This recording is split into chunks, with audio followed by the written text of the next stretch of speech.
Muri Kavumu mu ntara ya Kivu y'Amajyepfo ibintu byongeye gukomera kuri iki cyumweru aho AFC M23 na Wazalendo bongeye kurwana mu buryo bukomeye cyane. Ku munsi w'ejo nibwo imirwano yari ikomeye nubwo yatangiye kuwa gatanu. Ku munsi w'ejo abaturage ba Kavumu nabo mu nkengero zaho muri territoire ya Kabare mu ntara ya Kivu y'Amajyepfo bamaze umunsi wose bari mu bwoba bukabije kubera imirwano yabaye hagati y'abarwanyi ba AFC M23 na Wazalendo.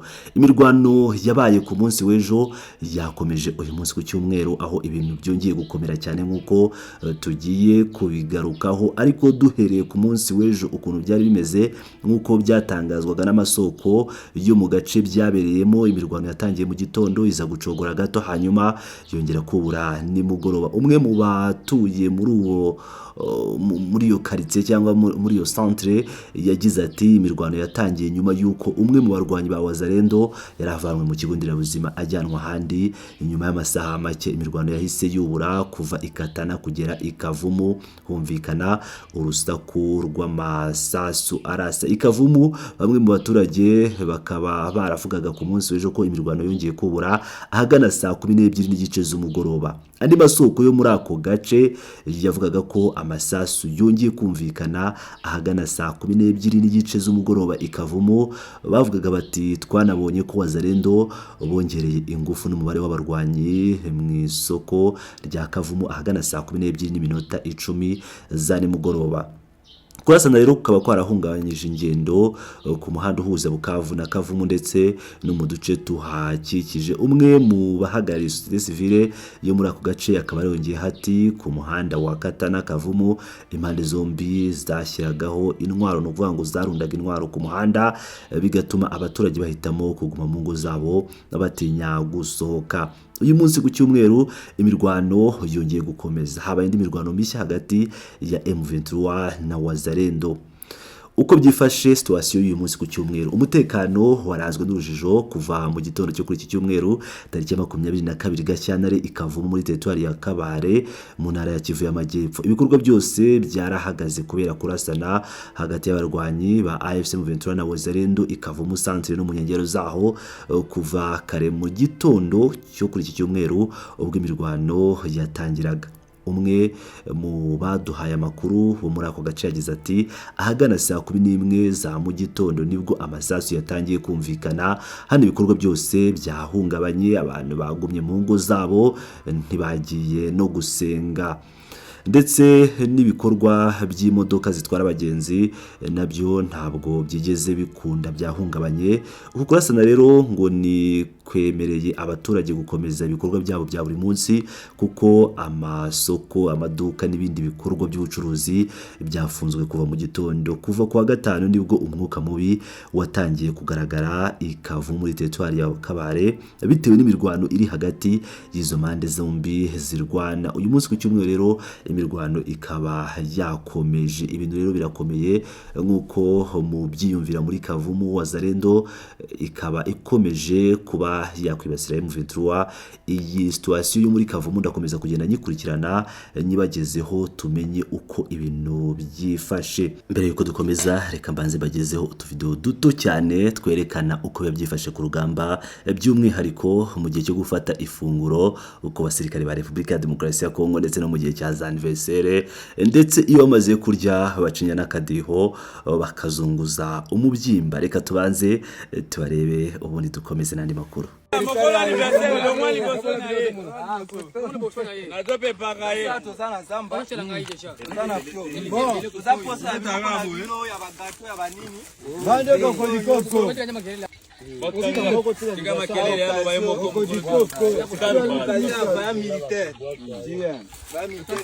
puissance.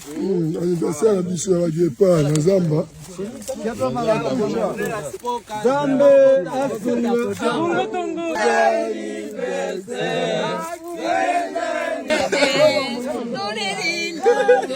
Kwa Zamba. Anniversaire ya Zamba. Anniversaire ya Munguna, on le règlement. Et anniversaire ya Munguna, du peuple.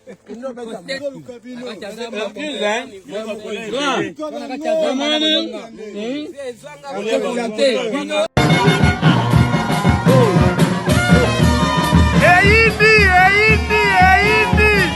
Ah,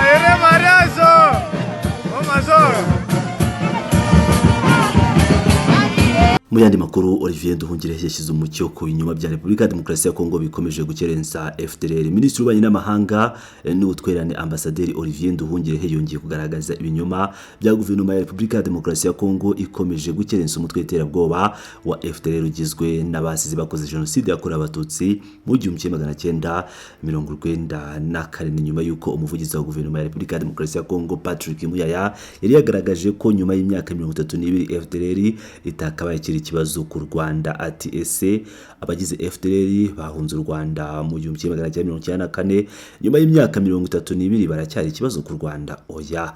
Mu buryo bwo kujijisha no kuyobya abantu ku mikoranire ya Repubulika ya Demokarasi ya Kongo n'uyu mutwe wasize ukoze jenoside mu Rwanda, Muyaya yavuze ko FDLR itari ikibazo, ahubwo yongera kujijisha asubiramo ko impamvu y'umutekano muke mu burasirazuba bwa Kongo ari amabuye y'agaciro. Ambasaderi Nduhungirehe yagaragaje ko ibyo binyuma bya guverinoma ya Kongo ku kibazo cya FDLR bikwiye kugira aho bigarukira.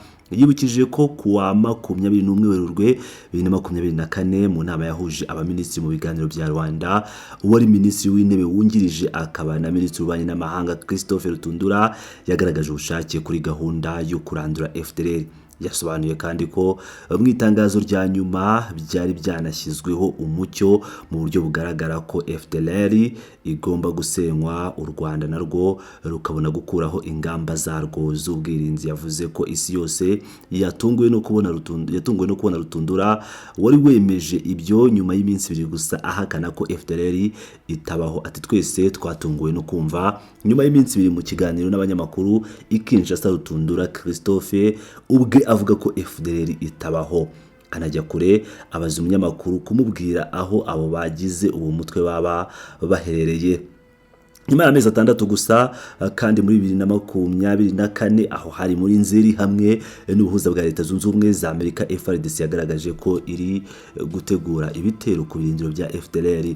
Ati kubw'amahirwe make ibyo bikorwa bya gisirikare ntacyo byatanze kubera impamvu yumvikana yuko umusirikare mukuru wa FARDC General Peter Chirimwami Nkuba yari yahaye amakuru inshuti ze za FDLR imbere yo kugaba ibitero. Ibyo byarakaje cyane Abanyamerika, babitugaragarije mu nama y'inteko rusange y'umuryango w'abibumbye. Yakomeje agira ati nyuma y'ibyo byose kandi ku itariki ya 31 Ukwakira 2024 abahagarariye ingabo z'ubutasi bo mu Rwanda, Repubulika ya Demokarasi ya Kongo na Angola bahuriye i Rwanda bemeranya muri gahunda y'ibikorwa yo kurandura FDLR izwi cyane nka CONOPS. Iyo gahunda ya CONOPS yemejwe n'abaminisitiri b'ibihugu bitatu mu nama ya 6 yabahuje muri Angola ku wa 25 Ugushyingo 2024. Yakomeje yerekana kandi ko kuri uwo munsi tariki ya 25 Ugushyingo 2024 habaye inama nibura 2 zahuje abayobozi bakuru ba FARDC n'aba FDLR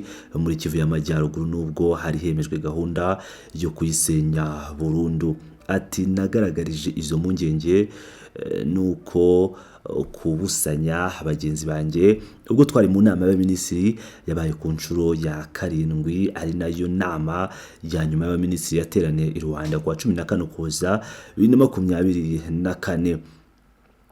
Mu kugaragaza ubushake buke bwa politike ku butegetsi bwa Kinshasa mu kibazo cya FDLR, yongeye kandi kwibutsa ko gahunda ya CONOPS ari ikintu cy'ingenzi ibiganiro bya Angola byari byagezeho, byanatumye ishyirwa mu masezerano ya Washington yashyiriweho umukono muri Leta Zunze Ubumwe za Amerika. Ati kurandura FDLR ni ingingo y'ingenzi cyane mu masezerano ya Washington no kugera ku mahoro arambye mu burasirazuba bwa Kongo. Biratangaje rero ko nyuma y'imyaka 2 Christophe Rutundura agaragaje ubushake bwo gusenya FDLR no kwemeza CONOPS i Rwanda na Washington, umuvugizi wa guverinoma ya Kongo akomeje guhakana ko FDLR ihari mu rwego rwo gushishikariza abantu gahunda ya Kinshasa yo kwica nkana amasezerano ya Washington ku ngingo zayo z'ingenzi.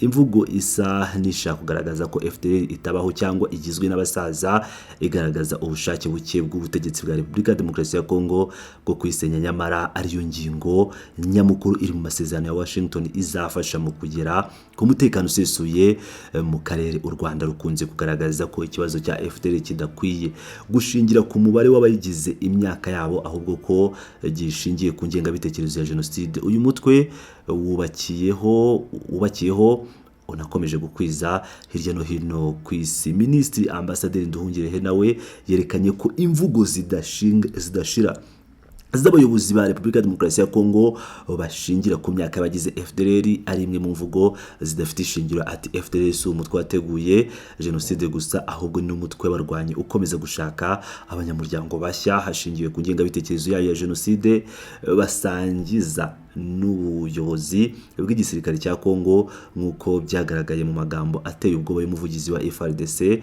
yavugiye kuri televiziyo y'igihugu mu Koza 2025. U Rwanda rwagaragaje kenshi ko rudashobora gukuraho ingamba z'ubwirinzi mu gihe umutwe wa FDLR ugihabwa intebe n'ubutegetsi bwa Repubulika ya Demokarasi ya Kongo, kandi ari ikibazo ku mutekano warwo n'akarere k'ibiyaga bigari. Kugeza ubu muri Kongo abarwanyi ba FDLR bari hagati y'ibihumbi 7,000 n'ibihumbi 10,000. Ngira ngo rero murabyumvira neza cyane uburyo Olivier Jean Patrick Nduhungirehe yasubije mugenzi we umuminisitiri, ubwo navuga minisitiri w'itangazamakuru akaba n'umuvugizi wa guverinoma muri Repubulika ya Demokarasi ya Kongo Patrick Meya, ku magambo yatangaje twanababagejeho. Ushaka gukurikirana ikiganiro cyose wareba hejuru kugira ngo ukurikirane ikiganiro, iyi video ukayibona, ubundi ukaba wayikandaho ukumva neza ibyavuzwe na Patrick Meya. Ndabashimiye cyane, muri abagaciro.